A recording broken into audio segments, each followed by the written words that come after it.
Hey guys, Kane from OLP Robotics here. Today I'm going to show you the WeCobot welding system. The feature I'm going to show you today is the spot welding functionality. So I'll just set these plates up. The only other thing you need to do is enable the spot welding up in the top right hand, the UR plus button up there.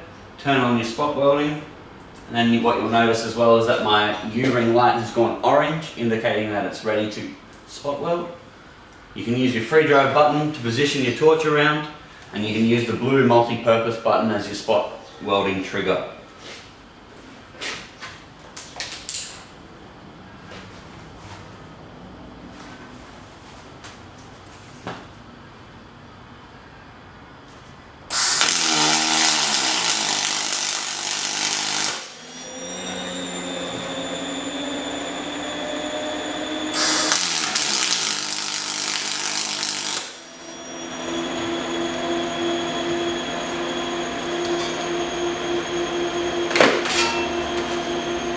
Beautiful.